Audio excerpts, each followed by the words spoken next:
ಇನ್ನು ಸಿಎಂ ಸಿದ್ದರಾಮಯ್ಯ ಅವರಿಗೆ ಈಗ ಹೈಕೋರ್ಟ್ 10,000 ರೂಪಾಯಿ ದಂಡ ವಿಧಿಸಿದೆ. ಸಿಎಂ ಸಿದ್ದರಾಮಯ್ಯಗೆ ಕೋರ್ಟ್ 10,000 ದಂಡ ಹಾಕಿದೆ.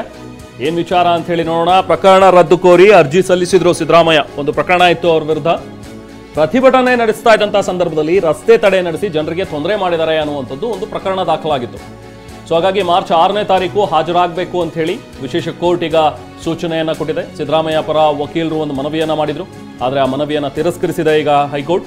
ಜನಪ್ರತಿನಿಧಿಗಳು ಕಾನೂನು ಪಾಲಿಸಿದ್ರೆ ಜನ ಪಾಲಿಸ್ತಾರೆ, ಸೊ ನೀವೇ ಪಾಲಿಸಲಿಲ್ಲ ಅಂತ ಹೇಳಿದ್ರೆ ಹೇಗೆ ಅಂತ ಹೇಳಿ ಕೂಡ ಇವತ್ತು ಅಸಮಾಧಾನವನ್ನು ವ್ಯಕ್ತಪಡಿಸಿದೆ. ಪ್ರಕರಣ ರದ್ದು ಕೋರಿ ಸಲ್ಲಿಸಿದಂತಹ ಒಂದು ಅರ್ಜಿಯನ್ನ ತಿರಸ್ಕೃತಗೊಳಿಸಿ 10,000 ರೂಪಾಯಿ ದಂಡವನ್ನು ವಿಧಿಸಿದೆ. ಜೊತೆಗೆ 6ನೇ ತಾರೀಕು ಜನಪ್ರತಿನಿಧಿಗಳ ವಿಶೇಷ ನ್ಯಾಯಾಲಯಕ್ಕೆ ಹಾಜರಾಗಬೇಕು ಅಂತಲೂ ಕೂಡ ಸೂಚನೆಯನ್ನು ಕೊಟ್ಟಿದೆ.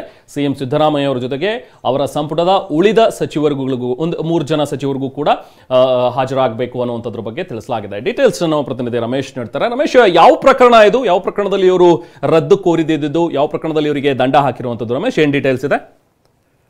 ರೆಹಮಾನ್ 2022 ಏಪ್ರಿಲ್ 14ನೇ ತಾರೀಕು ಸಿದ್ದರಾಮಯ್ಯ ಆದಿಯಾಗಿ ರಣದೀಪ್ ಸುರ್ಜೇವಾಲಾ ಮತ್ತೆ MB ಪಾಟೀಲ್ ಮತ್ತೆ ರಾಮಲಿಂಗಾರೆಡ್ಡಿ ಇವರೆಲ್ಲರೂ ಕೂಡ ಒಂದು ಪ್ರತಿಭಟನೆ ನಡೆಸಿದ್ರು. ಆ ಪ್ರತಿಭಟನೆ ನಡೆಸಿ ರಸ್ತೆ ತಡೆ ನಡೆಸಿದ್ರು. ಈ ಸಂದರ್ಭದಲ್ಲಿ ಸಾಕಷ್ಟು ಸಂಚಾರಕ್ಕೆ ಅಡ್ಡಿ ಆಗಿತ್ತು, ಟ್ರಾಫಿಕ್ ಜಾಮ್ ಉಂಟಾಗಿತ್ತು ಇಡೀ ಬೆಂಗಳೂರಿನಲ್ಲಿ. ಇದಕ್ಕೆ ಸಂಬಂಧಪಟ್ಟಂತೆ ಪೊಲೀಸ್ ಇನ್ವೆಸ್ಟಿಗೇಷನ್ ಮಾಡಿ ಚಾರ್ಜ್ ಶೀಟ್ ಹಾಕಿದ್ರು 2023 ಫೆಬ್ರವರಿಯಲ್ಲಿ. ಇದನ್ನ ರದ್ದು ಮಾಡಿ, ಯಾಕಂದ್ರೆ ಕೋರ್ಟ್ ಅವರಿಗೆ ಸಮನ್ಸ್ ಜಾರಿ ಮಾಡಿತ್ತು. ಎಲ್ಲಾ ಪ್ರತಿವಾದಿ ಸಿಎಂ ಸಿದ್ದರಾಮಯ್ಯ ಸೇರಿದಂತೆ ಎಲ್ಲಾ ಪ್ರತಿವಾದಿಗಳಿಗೂ ಸಮನ್ಸ್ ಅನ್ನ ಜಾರಿ ಮಾಡಿತ್ತು. ಹೀಗಾಗಿ ಇದನ್ನು ಪ್ರಶ್ನೆ ಮಾಡಿ ಹೈಕೋರ್ಟ್ಗೆ ಅರ್ಜಿಯನ್ನ ಸಲ್ಲಿಸಿದ್ರು.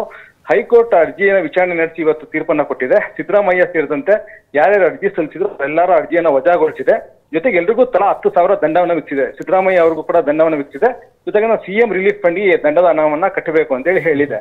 ಇದಕ್ಕೆ ಕಾರಣ ಏನಂತಂದ್ರೆ, ಕುಮಾರಿ ವಹೀದಾ ಅಂತೇಳಿ ಅವರು ವುಮನ್ ಪೊಲೀಸ್ ಸಬ್ ಇನ್ಸ್ಪೆಕ್ಟರ್, ಅವರು ಈ ಕೇಸ್ನ ತನಿಖೆಯನ್ನ ಮಾಡಿ ಚಾರ್ಜ್ ಶೀಟ್ ಅನ್ನ ಹಾಕಿರ್ತಾರೆ. ಅವ್ರನ್ನು ಕೂಡ ಪರ್ಸನಲ್ ಆಗಿ ಪ್ರತಿವಾದಿ ಮಾಡಿರ್ತಾರೆ. ಹೀಗಾಗಿ ಇದು ದುರುದ್ದೇಶಪೂರಿತ, ಅಂದ್ರೆ ಅನಗತ್ಯ ಆಗಿತ್ತು ಆ ರೀತಿ ಪರ್ಸನಲ್ ಆಗಿ ಅವ್ರನ್ನ ಪ್ರತಿವಾದಿ ಮಾಡುವಂತದ್ದು ಒಬ್ಬ ಪೊಲೀಸ್ ಮಹಿಳಾ ಅಧಿಕಾರಿನ ಅಂತೇಳಿ ಕೋರ್ಟ್ ಅಭಿಪ್ರಾಯ ಪಟ್ಟು ಈಗ ಎಲ್ರಿಗೂ ಕೂಡ 10,000 ರೂಪಾಯಿ ದಂಡವನ್ನು ವಿಧಿಸಿದೆ. ಜೊತೆಗೆ ಎಲ್ರಿಗೂ ಡೇಟ್ ಅನ್ನ ಫಿಕ್ಸ್ ಮಾಡಿದೆ. ಅಂದ್ರೆ ಈ ದಿನಾಂಕದಂದು ನೀವು ಟ್ರಯಲ್ ವಿಚಾರಣಾ ನ್ಯಾಯಾಲಯಕ್ಕೆ ಹಾಜರಾಗಿ ನಿಮ್ಮ ಒಂದು ಅಂದ್ರೆ ಪ್ರೆಸೆನ್ಸ್ ಅನ್ನ ತೋರಿಸಬೇಕು ಅಂತೇಳಿ ಆದೇಶವನ್ನ ಮಾಡಿದೆ. ಯಾಕಂದ್ರೆ ವಿಚಾರಣಾ ನ್ಯಾಯಾಲಯ ಇವ್ರಿಗಾಗಲೇ ಸಮನ್ಸ್ ಅನ್ನ ಜಾರಿ ಮಾಡಿದೆ. ಮತ್ತೆ ಪ್ರತಿಯೊಬ್ಬರಿಗೂ ಪ್ರತ್ಯೇಕ ದಿನಾಂಕ ಕೊಟ್ಟಿದೆ. ಯಾಕೆಂತಂದ್ರೆ ಅವತ್ತೇನು ಸಮಸ್ಯೆಗಳಾಗಬಾರ್ದು, ಎಲ್ಲ ಕ್ರೌಡ್ ಆಗಬಾರ್ದು ಅನ್ನೋ ದೃಷ್ಟಿಯಿಂದ ಪ್ರತ್ಯೇಕ ಡೇಟ್ ಅನ್ನ ಫಿಕ್ಸ್ ಮಾಡಿದೆ. Rahman, okay, thank you Ramesh.